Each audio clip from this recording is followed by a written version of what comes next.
अऊज़ु बिल्लाहि मिनश्शैतानिर लअीनिर रजीम बिस्मिल्लाहिर रहमानिर रहीम व बिही नस्तईन व हुवल मुईन। हमारी आपके साथ गुफ्तगू बुज़ुर्ग उलमा के हालात ज़िंदगी के बारे में जारी है। हम मरहूम सैयद अली क़ाज़ी तबातबाई रहमतुल्लाह अलैह के मुतअल्लिक़ कुछ वाक़यात आपकी खिदमत में बयान कर रहे थे। हमने अर्ज़ किया था कि मरहूम सैयद अली क़ाज़ी तबातबाई, मरहूम अल्लामा सैयद मोहम्मद हुसैन तबातबाई साहिब तफसीर अल-मीज़ान, मरहूम आयतुल्लाह शेख मोहम्मद तक़ी बहजत फ़ूमनी, मरहूम आयतुल्लाह सैयद अबुल क़ासिम खोई और इसके अलावा मुतअद्दिद बुज़ुर्ग जय्यद उलमा के उस्ताद रह चुके हैं। ये मरहूम सैयद अली क़ाज़ी तबातबाई एक नहायत ही अजीबुल गरीब शख्सियत के हामिल थे कि जो अभी तक उनकी शख्सियत और उनकी ज़ात से मुतअल्लिक़ बेपनाह ऐसे असरार हैं कि जो नकल नहीं हुए। हम इन असरार को और इन बातों को और इन हिकायात को और इन वाक़यात को उलमा से नकल करते हुए आपके सामने बयान कर रहे हैं, और हमारे बयान करने का मकसद ये है कि ये वो अफराद हैं कि जिन्होंने हज़रत सादिक़ आले मोहम्मद के मकतब में हज़रत सादिक़ आले मोहम्मद के उलूम को हासिल किया है, और उन उलूम को हासिल करने के बाद इस कदर कमालात की मंजिलें तय की हैं।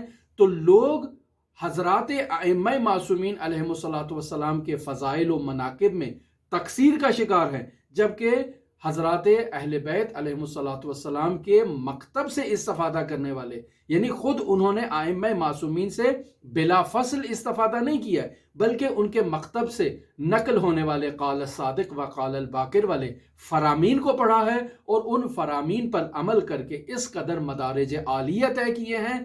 इनके मदारिज कहाँ हैं? और हमारे उलमा और हमारी अवाम हज़रात अहले बैत अलैहिमुस्सलातु वस्सलाम के बारे में तकसीर का शिकार है।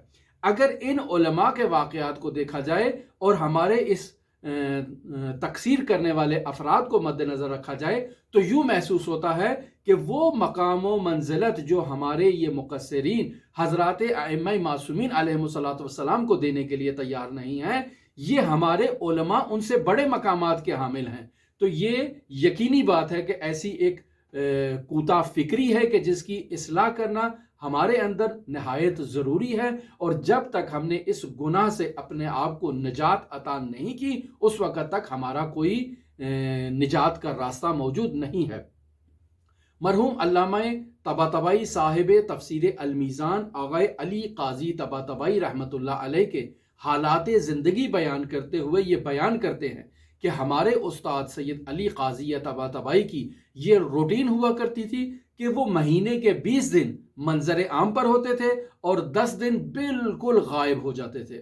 यानी 20 दिन उनकी रूटीन का मालूम होता था हमें कि उन्होंने दर्स किस टाइम पे पढ़ाना है, उन्होंने नमाज कहाँ पर पढ़नी है, उन्होंने मस्जिद कूफा मस्जिद सहला किस टाइम पे जाना है, उन्होंने वादी सलाम में किस टाइम पे बैठना है, उन्होंने हरम हज़रत सैयदुल औसिया में किस टाइम आना है। लोगों को भी पता होता था कि उन्होंने अपनी रोज़मर्रा ज़िंदगी के जो मसाइल हैं जो दरियाफ्त करने हैं, वो पूछने के लिए आग़ाए क़ाज़ी तबातबाई को कहाँ मिलना है या उनके घर पे किस टाइम उनसे मिल सकते हैं। लेकिन इन 20 दिनों के अलावा 10 दिन जो आग़ाए क़ाज़ी तबातबाई के साथ मखसूस होते थे, किसी ने उन्हें कहीं जाते नहीं देखा, किसी ने उन्हें सफ़र करते हुए नहीं देखा, और ऐसे आगा क़ाज़ी वहाँ नजफ़ अशरफ से गायब हो जाते थे कि जैसे उनका वजूद नजफ़ में है ही नहीं। हत्ता उनके घर वालों को भी इल्म नहीं होता था कि आग़ाए क़ाज़ी तबातबाई रहमतुल्लाह अलैह कहाँ पर हैं।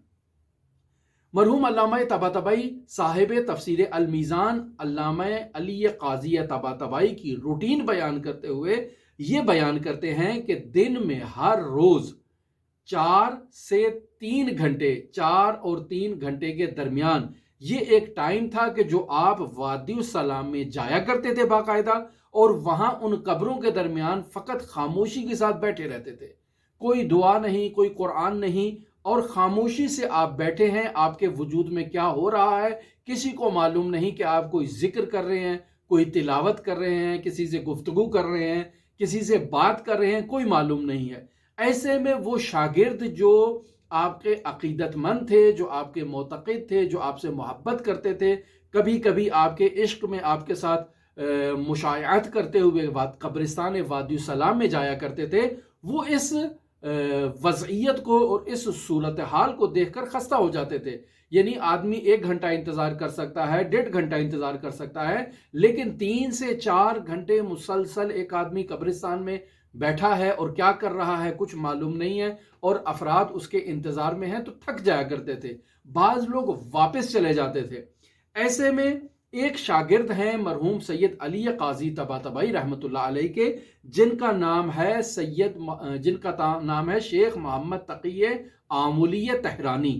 یہ آیت اللہ ہیں، باتقوا عالم دین ہیں، نہایت ہی متقی عالم دین ہیں۔ یہ نقل کرتے ہیں کہ مجھے آغا قاضی طباطبائی رحمۃ اللہ علیہ کی اس روش پر اعتراض تھا۔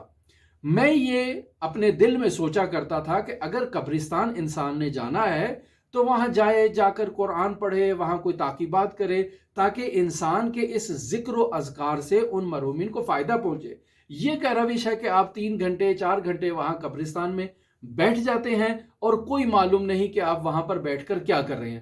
یہ کیا طریقہ کار ہے؟ ایسا نہیں ہونا چاہیے۔ انسان جائے وہاں 10 منٹ 15 منٹ آدھا گھنٹہ 1 گھنٹہ قرآن پڑھے، تاکہ مرحوم مؤمنین کی ارواح کو اس کا فائدہ ہو، اور اس کے بعد انسان واپس آ جائے اور اپنی روزمرہ زندگی کے امور کو انجام دے، تعلیم حاصل کرے، تحصیل کرے، شاگردوں کی پرورش کرے، حضرت سید الاوصیاء کی آ کر زیارت کرے۔ یہ آغا تقی آمولی کہتے ہیں کہ میرے دل میں یہ بات تھی، یہ شبہہ تھا، یہ اعتراض تھا، لیکن میں نے کبھی کسی کے سامنے ذکر نہیں کیا۔ پھر اس کے علاوہ میں آغا قاضی کے درس میں جاتا تھا، واپس آتا تھا، میرے دل میں ایک یہ خلش اور یہ خواہش بھی اٹھی کہ مجھے واپس تہران جانا چاہیے، لیکن میں مردد تھا کہ کیا میرا تہران واپس جانا درست ہے یا درست نہیں ہے۔ یہ دوسری بات میرے ساتھ ہوئی۔ میں نے اس بات کو بھی کسی کے ساتھ ذکر نہیں کیا کہ میں واپس جانے کے بارے میں ابھی تردید کا شکار ہوں۔ پھر ایک روز جب میں مدرسے میں موجود تھا اور میں نے اپنے رات کو مطالعے کے بعد جب سونا چاہا تو میرے ذہن میں ایک یہ خلش آئی کہ میرے پاؤں کی سائڈ پہ جو کتابیں موجود ہیں، مجھے ان کتابوں کی طرف اپنے پاؤں کر کے سونا چاہیے یا نہیں سونا چاہیے۔ میں اس تردید کے عالم میں تھا۔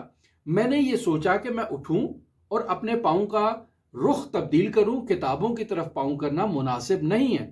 لیکن پھر میرے ذہن میں یہ بات آئی کہ کتابیں تو میرے پاؤں کی طرف نہیں ہیں، کتابیں تو الماری میں ہیں، اور الماری میں کتابیں موجود ہیں، میرے پاؤں زمین پہ ہیں، اور اس طرح سے کتابوں کی بے حرمتی نہیں ہوگی۔ یہ میرے ذہن میں یہ بھی بات آئی۔ اگلے دن جب میں صبح آغا قاضی طباطبائی رحمۃ اللہ علیہ کے درس میں موجود ان کے سامنے گیا تو آغا قاضی نے مجھے دیکھتے ہی اس مطلب کی طرف اشارہ کیا کہ بھائی آپ کا تہران جانا اس وقت مفید نہیں ہے، آپ تہران نہ جائیں، اور کتابوں کی طرف پاؤں کرنا کتابوں کی بے حرمتی شمار ہوتا ہے۔ میں ہکا بکا رہ گیا کہ یہ کیا ماجرا ہے۔ میرے رات کے ماجرے کا کسی کو علم ہی نہیں ہے کہ میں کتابوں کے بارے میں کیا میرے ذہن میں ایک بات چل رہی تھی۔ یہ آغا قاضی طباطبائی رحمۃ اللہ علیہ کو بات کیسے علم ہو گئی؟ اور پھر دوسرا کہ میں تہران جانا چاہتا ہوں اور تہران جانے کے بارے میں اس تردید میں ہوں کہ میرا وہاں جانا مصلحت میں ہے یا مصلحت میں نہیں ہے، یہ میں نے کسی سے ذکر نہیں کیا ہے۔ یہ بات آغا قاضی طباطبائی رحمۃ اللہ علیہ کو کیسے معلوم ہو گئی؟